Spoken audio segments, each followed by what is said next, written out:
यहाँ पे अभी आपको आवाज आ रही है, अगर आप सुन पा रहे हैं तो ये ब्राउन हेडेड बाबेट की है। ये मेरा ख्याल है ये सामने जो नीम का पेड़ है उस पे कहीं बैठी हुई है। सुबह सबसे पहले वही आके मुझे जगाते हैं, मेरी खिड़की पे आके और शोर मचाते हैं। और वीकेंड हो कि वीकडे हो उनका अलार्म बज जाता है। ओके, उनके लिए कोई संडे सैटरडे? उनके लिए कोई संडे सैटरडे नहीं। और पूरा गिरोह आता है। गिरोह इज अ डेफिमेटरी वर्ड। एक्चुअली बहुत क्यूट बर्ड्स हैं। देखने में वो आंखें उनकी ऐसी होती हैं, वो वाइट आइरिस होती है, गोल्डन होती है, तो इसलिए। But you have said in your article that it is we are lucky that iris उनका ऐसा है। और कि एक वो ऊपर वहाँ बैठ जाएगा तार पे और बाकी नीचे कीड़े ढूंढते रहेंगे। यहाँ से सामने बैठ जाते हैं, वहाँ पे काफी हंगामा। तो आज इको एंड एनर्जी टॉक के नेचर वॉक सेक्शन में मेरे साथ हैं प्रेरणा जी, प्रेरणा जैन जी। और काफ़ी लंबे समय से प्रेरणा जैन जो है वो बर्ड फोटोग्राफी, कम से कम मैं कह सकता हूँ नेचर फोटोग्राफी में सक्रिय हैं। और उनका और मेरा जो जुड़ाव है, वैसे तो प्रोफेशनली हम एक ही जगह पे हैं, एक ही गिरोह से हैं लेकिन हम ये कह सकते हैं, मैं ये कह सकता हूँ कि ट्विटर के माध्यम से, जिसे अब एक्स कहा जाता है, मैंने उनको जानना शुरू किया, उनके काम को देखना शुरू किया। और फिर एक बार उनका एक आर्टिकल मिला, और उस आर्टिकल के बाद जब मैंने एक चिड़िया की पोस्ट की थी तो उन्होंने उसके जवाब में वो आर्टिकल लगाया था। तो उसके बाद से मैंने क्लोजली फॉलो करना शुरू किया उनकी राइटिंग को।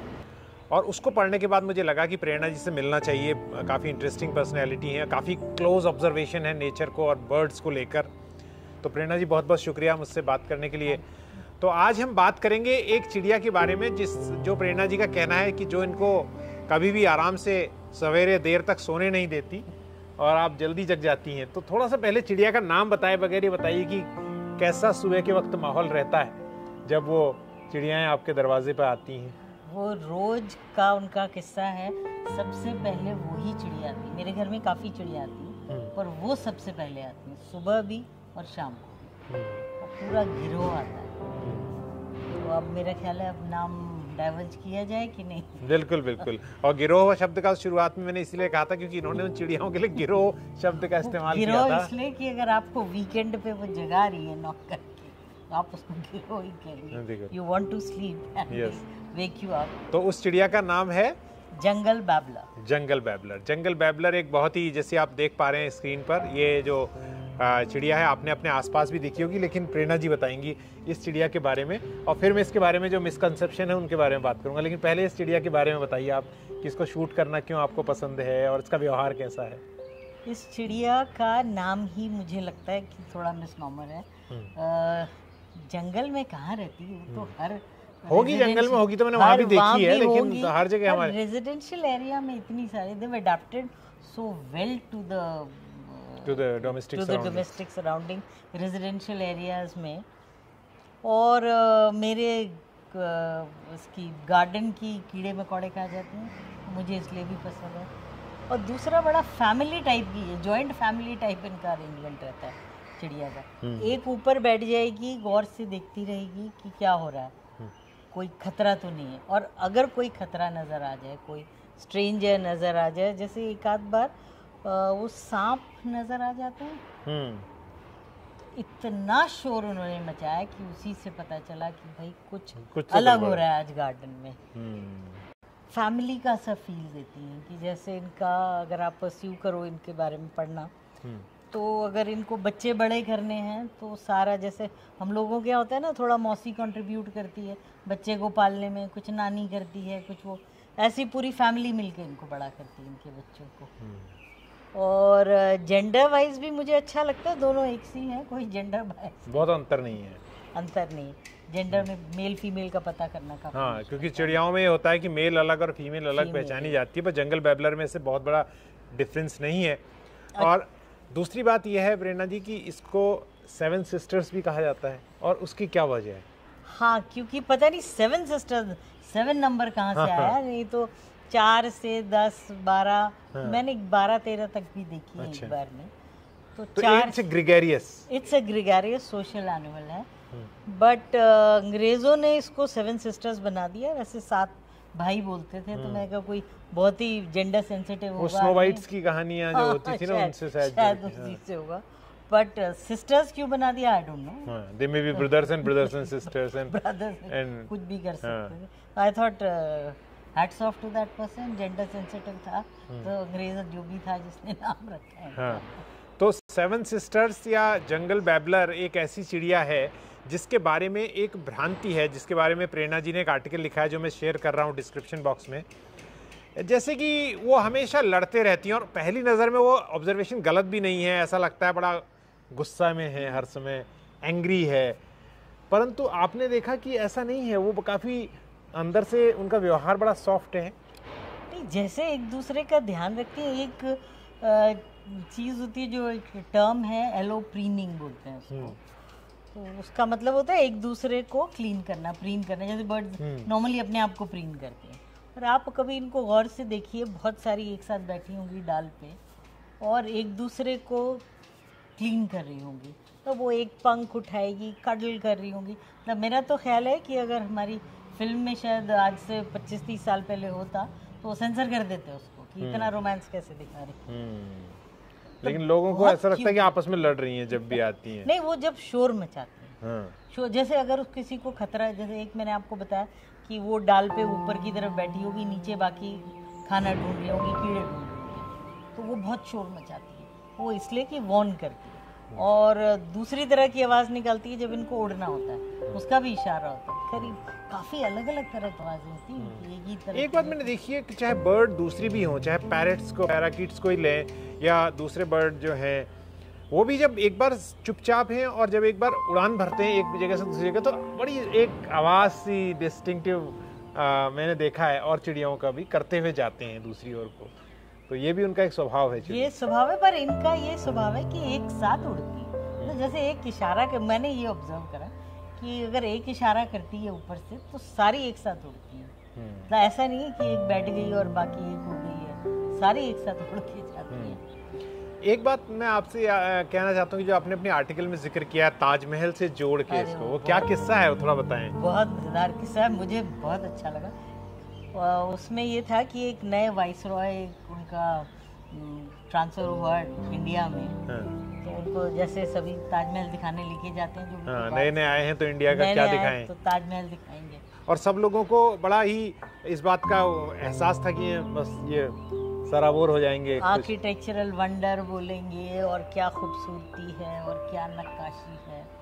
इतनी देर में ये 7 बैबलर्स या जितने भी थे वो आके बैठ गए, वो आके बैठ गए और उन्होंने बोला वाह व्हाट इज दिस। तो वो सारा उनका पूरा जो ध्यान रहना चाहिए था ताजमहल की जो भव्यता है उससे हटके और वो जंगल बैबलर्स पर। और मुझे मज़ेदार बात ये लगी कि जब मैं कुछ दिन पहले गई थी ताजमहल, तो वहाँ पे मुझे जंगल बैबलर नज़र आए, तो मैं यही सोच रही थी कि वो इतने पावरफुल आदमी वो तो वापस चले गए, ये यही रहे। आपने कहा भी है कि ये बिना किसी रेंट दिए ताजमहल में पूरी जिंदगी और सदियां इनकी पीढ़ियां रह सकती हैं। बिल्कुल, ना दिन में निकलेंगे ना रात को निकलेंगे, जब मर्जी, बगैर टिकट बगैर उसके शांति से रहे। अच्छा, तो प्रेरणा जी अब इससे आगे बढ़ते हैं जंगल बैबलर्स की कहानी में। आपने ये बात तो बताई कि जो मैंने इंटरव्यू के शुरू में कहा कि काफ़ी आपको सवेरे जगा देती हैं, सवेरे आवाज़ करती हैं। ये आपका जो घर है यहाँ पर बड़ी ही प्यारी लोकेशन में है, और मैं दर्शकों को अपने बताऊं कि ये GK2 का इलाका है।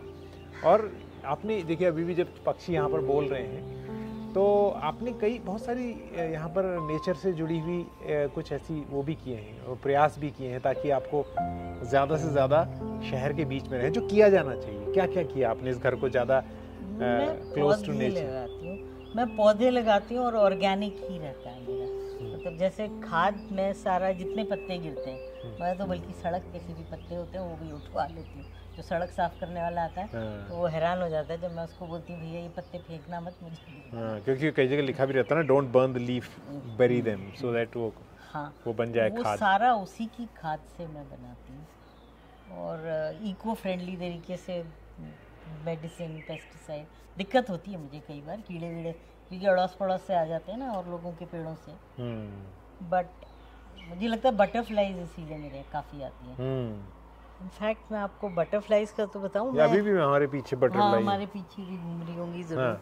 आसपास इस मौसम में काफ़ी नजर आते हैं। मैं इनफैक्ट जब ट्रिमिंग कर रही होती हूँ पौधों की, मैंने लास्ट ईयर रियलाइज़ करा कि उसके पीछे वो जो लार्वा होता है ना उसका, वो लगा हुआ था। तो मुझे बड़ा अफसोस हुआ कि एक बटरफ्लाई मर गई इस चक्कर में कि मैंने उसकी कटिंग कर दी। तब से आई एम कॉशियस। ट्रिमिंग करते वक्त मैं ध्यान रखती हूँ कि पीछे पत्ते पे कहीं कोई बटरफ्लाई। तो ये तो बात हुई हमारी आपकी जो गार्डनिंग की वगैरह की, लेकिन ये बताएं कि कैसे और जो पक्षी प्रजातियां हैं यहाँ पर, बर्ड स्पीशीज कौन कौन सी आपको दिखाई देती हैं जो नोटिस कर पाई हैं आप? मैंने यहाँ पे 40 स्पीशीज ऑफ बर्ड्स देखे। Oh, you have noted all. I have noted. I've got pictures. I've clicked pictures of 40 species. Black kite, predators में तो ब्लैक काइट, शिकरा मैंने बहुत दफा देखा। हाँ, शिकरा बहुत दफा देखा है। इधर रावली पार्क में भी शिकरा मुझे दिखा। शिकरा मीटिंग के हमें पिक्चर मेरे पास है। और grey hornbill, great, greater coucal और ब्राउन हेडेड बार्बेट, वो तो हर साल यहाँ ब्रीड करती है। मैं आपको उसकी नेस्टिंग की फोटोज दिखाऊं। और एक बहुत छोटी सी चिड़िया है, ओरिएंटल वाइट आई, तो वो ऐसा लगता है वो चश्मा पहना हुआ है उसमें सफेद रंग का, वो काफी आती है। और सनबर्ड्स, पर्पल सनबर्ड्स बहुत आती है। एक वाइट आई वार्बलर भी होती है जो मुझे नोएडा में उधर अपने गार्डन, छोटी सी और बहुत शाई है वो। हाँ, वो काफी आती है, उनकी काफी मैंने तस्वीरें। और नेस्टिंग यहाँ पे टेलर बर्ड्स काफी आती हैं। और कौन हाँ, माइग्रेटरी सीजन में मैंने यहाँ पे वर्डिटर फ्लाई कैचर देखा है और बहुत तरह के वॉबलर्स वगैरह देखे। माइग्रेटरी बर्ड्स में जो वाटर बेस्ड है वो नहीं, उनके अलावा तकरीबन सारे रोजी स्टारलिंग्स। तो वो मुझे एक बार तो ऐसा लगा कि पूरा चक्कर काट के दिल्ली का थक गई और आके पेड़ पे बैठ गई कि नाउ टेक पिक्चर्स। नॉर्मली वो उड़ती हुई दिखती है ना आपको दिल्ली में, आपने मार्च अप्रैल में अगर देखा हो तो आसमान में पूरा चक्कर काटती होती है गोल गोल, पूरा झुंड होता है उनका। तो वो एक बार आके रुक गई फोटो खिंचाने आ गई। Black drongo, green bee eater और कौन सी birds? But so many birds around and so many birds in your own garden. Bulbuls are there, red vented, yellow vented, all. Red vented और सारी तकरीबन। तो कोई कहीं क्यों जाए फिर, आप ही के यहाँ आके टिक जाए क्यों? हाँ, बर्ड वॉचिंग के लिए इट्स अ गुड आइडिया। कभी आके यहाँ पर यही करती हूँ। हाँ। ये कैमरा अपना लेके रोज बाहर आ जाती हूँ। अच्छा। और सुबह को अपना गार्डनिंग करते करते वो अचानक दिख जाती है मुझे। तब मैं किचन में खाना बना, किस महीने सबसे ज्यादा? अलग अलग चिड़िया, अलग अलग मौसम, जिसका नेस्टिंग का टाइम होता है वही आ जाती है। जैसे एक मौसम आएगा जिसमें कि आपको वो दिखाई देंगी, ओरिएंटल वाइट आई दिखाई देगी, वो काफ़ी आती है लगा। चूँकि यहाँ पे ये पीछे आपको दिख रहा होगा, इसके अंदर देते हैं डव्स, लाफिंग डव्स और तोते, पैराकीट्स। एंड यू वर टेलिंग, मैंने आपकी बात काट दी सॉरी बीच में, कि आप क्या होता है मॉर्निंग में आप क्या करती हैं, किचन में होती हैं तो क्या होता है? मैं किचन में काम कर रही थी तो अचानक मुझे बाहर खिड़की के बाहर आवाज़ आई, अजीब अलग सी आवाज़ थी। तो वो एक वाइट थ्रोटेड किंगफिशर आपने देखा है? हाँ, बिल्कुल बिल्कुल। वो आके सामने बैठा हुआ था। तो मैं अपना गैस बंद करी, अंदर से कैमरा लेकर। तो आपने किचन का काम छोड़ के है गैस बंद करी। उस दिन खाना खराब हो गया but I got good pictures of that. There is a white throated laughing thrush also. हाँ, बहुत तरह की बर्ड्स हैं। मैं तो आपको अपनी बैकयार्ड बर्ड्स का बता रही हूँ। देखिए, अब आवाज आ रही है आपको? ये ब्राउन हेडेड बार्बेट की आवाज है। ये कहीं आसपास बोल रही है, हो सकता है यहीं आ जाए, यहीं इसी सामने पेड़ पे बोल रही है। कमाल की, मतलब आपने मतलब इस वक्त ये किया है। तो प्रेरणा जी से मिलाने का मकसद मेरा यही था कि ज़िंदगी ज़रूरी नहीं है कि किसी नेशनल पार्क में जाके ही मिले आपको, या आप जब तक वहाँ 50,000 रुपया आना जाना फैमिली के साथ खर्च न करें तभी मिले, वो आपके आसपास भी हो सकती है।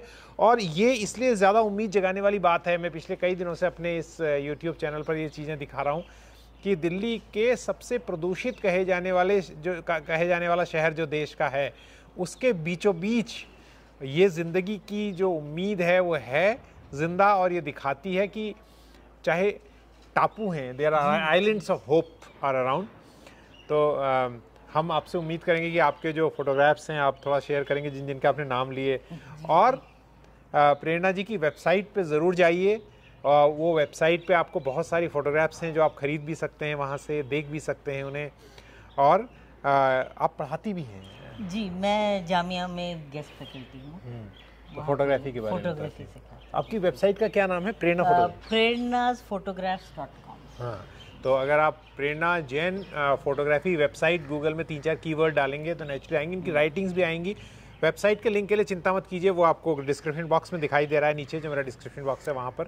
और जरूर मैं कहानियाँ भी लिखती हूँ, मेरी 2 बुक्स पब्लिश हो चुकी हैं शॉर्ट स्टोरीज की, हिंदी में, अंग्रेजी में आई राइट स्टोरीज। और मुझे पता होता अगर आप हिंदी पढ़ती हैं तो मैं आप अपने हिंदी के ट्रांसलेशन जो मैंने कुछ किए हैं पिछले वक्त में आपके लिए लाता, लेकिन आपको ज़रूर भेंट करूँगा, आपको गिफ्ट करूँगा।